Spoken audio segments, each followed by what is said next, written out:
So this morning, while I was waiting for the polyester on the stringer to dry, I started messing with this hull joint, and it's kind of crappily done, so I took it off. Actually, it was had mostly come undone anyway. It's a dry joint. It just had some sealant along the bottom edge. It had some screws, and they were screwed into this little wood backing strip. Pretty sad. Anyway, it wasn't hard to take off. My wife and two neighbors picked it up, one on each corner, flipped it upside down. This is going to make working on the bottom a whole lot easier. When I put it back, I will put it back with epoxy. So, just finished up a pretty good episode of sanding. I'm sanding the inside face of this, and I sanded a bevel on here so that I can put glass on this later. There were a lot of hairline cracks along here, probably from banging into piers and stuff.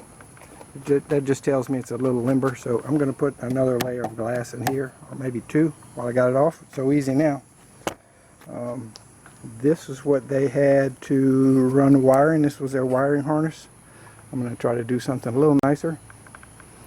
And I got the little 4-foot area fitting pretty well. I'm not going to glue it in place because it's going to be too heavy to get it back in. But I've got some screws so the screw holes line up when I go to put it back. And I'm going to reinforce my semi-crappy job of putting these on. I did these upside down with the cap in place. I didn't realize I was going to remove it.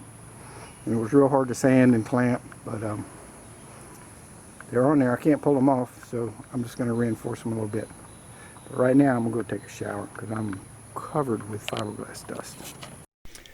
Switch back and forth between epoxy resin and polyester resin. The epoxy resin is a better glue. It sticks better, and it's a little bit more limber. It's less likely to crack. The polyester resin dries really, really hard.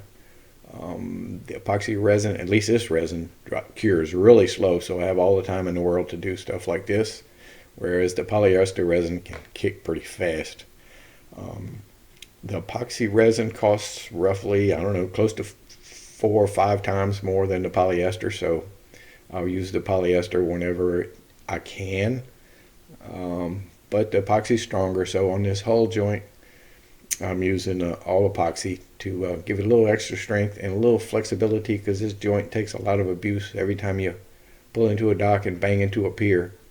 This joint right here takes the load, so you need to make sure it's as strong as you can possibly make it without just adding needless weight up there high up in the boat.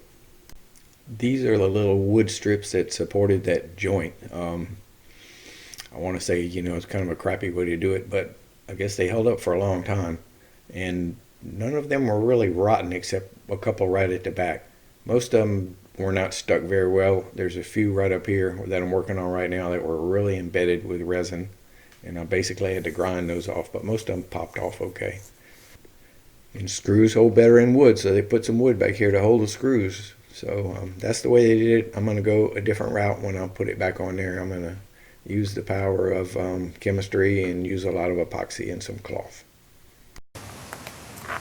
While I was waiting on the polyester to cure on the stringers, I've been cutting up pieces of the old boat into little strips, and I'm gluing them on here.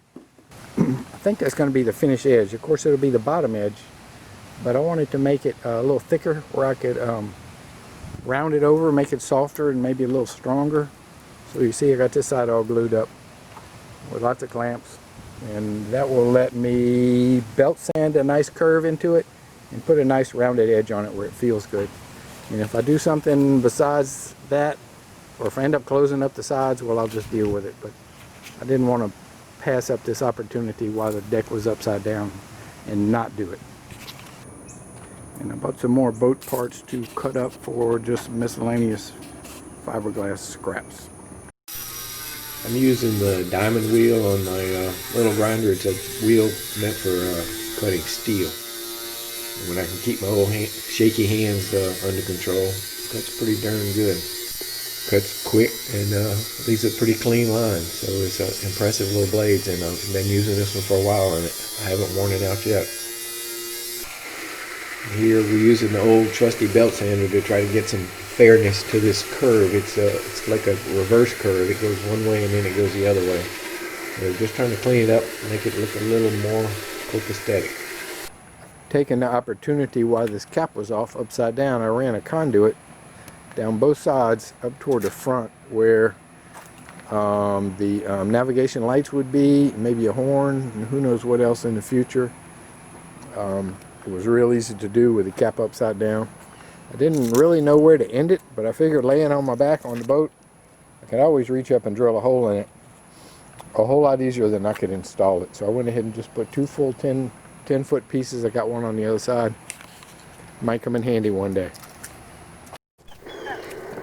So we brought in the crew here. I have my wife and my neighbors, and I'm going to put the cap back on. Got to flip it over and put it back on. It's not incredibly heavy, but it's heavy enough to be pretty awkward. And it doesn't want to sit in the right place because all the sides are sloped, so it wants to sit down all cattywampus every time you put it down.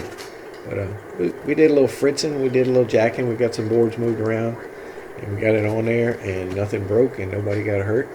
And life is good. Got good neighbors. Thank you, guys. So with a little women power, we got the cap back on the boat, and with a little fritzing with supports, I got it where I want it. I need to be able to come under here and put a bead of epoxy. I got some epoxy in a tube all the way around, and then I need to get it where I want it. And I can do that because it's kind of wobbly right now. So I'll maybe do 6 feet with epoxy on both sides and maybe get a couple of feet screwed in the right spot. I can see the old screw holes. So I know where to put it. And maybe when I get the first, I don't know, 3 or 4 feet in the front screwed, then I can lower these supports, just kicking the bottom out a little bit. And then when I'm halfway down, I might have to lift that part because it looks like it's sagging. But it's late in the day. This is nothing to start late in the day. I'll start the first morning where there's no rain predicted, and we'll get this cap back on. And then I'm going to glass the inside. Since I was able to take it off, I was able to turn it upside down and sand where I couldn't have got to otherwise.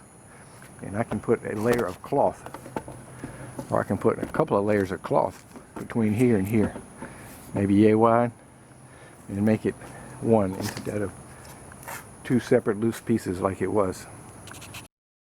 Okay, so I got the cap back on. It's dry still. I mean, there's no glue. I've got it installed with Tech screws. They're pretty much in the same holes as the other ones.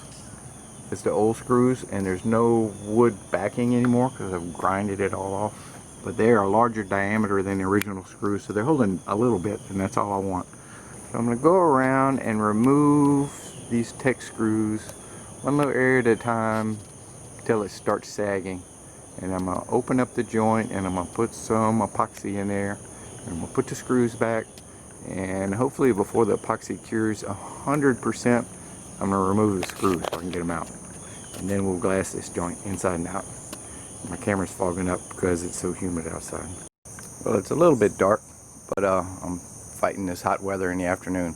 I've got the screws pulled out of the front part of the hull to the cap joint, and I've got it supported here and there, and I've got it wedged out as far as I can with the little wedges, and I'm going to put some epoxy around this front part, and then I'm going to screw the front part, and then I'm going to do the sides. The sides are going to be much easier because I can pry it out a lot more than the front, but I'll be able to get some up in here.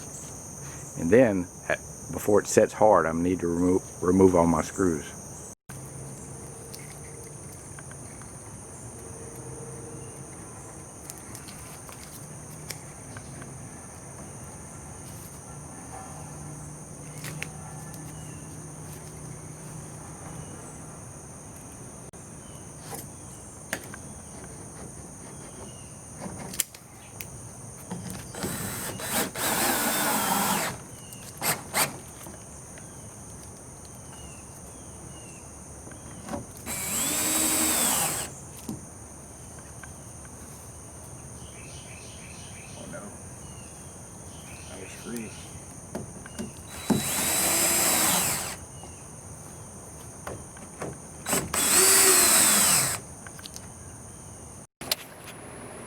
So the cap is on the boat.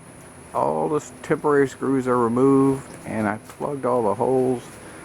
And I did a sloppy job, but all I was trying to do is when I get on the inside of the boat and start glassing that joint, I don't want the epoxy or the polyester to run all down the side of the boat. I just want to plug them up. Most of this will be ground off later. So this is my joint. This is the inside of the boat. This is the side of the boat. This is the cap. I put this tape on when the cap was upside down, and I epoxied it on. So now I want to put some cloth across here. I'll probably fill this crooked spot with some thickened epoxy, and maybe put 3 or 4 layers of cloth to bond the cap to the hull. And I'm going to do that later, because after there's a floor in the boat, it'll be a whole lot more comfortable. Except up front, I got to do it now. Because it will be my last chance to reach this stuff. So I'm going to get some thickened epoxy and smooth out that joint, and get 4 layers of tape all the way to here, and that's at the end of that cap that's going to go on top. After that, I can put the cap on, I think. So I just finished a marathon sanding session. Switched gears and I went on a sander, since I'm out of cloth right now, and it should be in today, but it's not. So I went around the entire boat and I sanded this down to clean gel coat with a random orbital, and I rounded this corner because it was really jagged. And then I ran around the boat with the grinder and the flap disc, and I pulled this way down, and I cleaned all the drips and the ooze out of this joint, so we have a good clean joint now. So if I'd have used the flap disc up here, it would have been much quicker, but it's hard to control. This is all wafty, and that's okay because I'm going to cover it up. So I'm going to fill this with epoxy, with thickened epoxy, all the way around, and try to get a nice flare here to this plane, and up front the same thing. Try to make it look good, because I'm not going to put back the big rubber bumper that they had hiding all this stuff. They had looked like a fire hose going around the boat. I just want maybe, hopefully, a nice stainless steel strip around there. But let's see how good we can make it look first. So I'm going to go ahead and wrap this video up here, because fairing out this joint was a whole project unto itself, and I'm still not through, and it will probably drag on for a long time. Whenever I'm not doing anything inside the boat, I can always come out here and sand. So thanks for watching.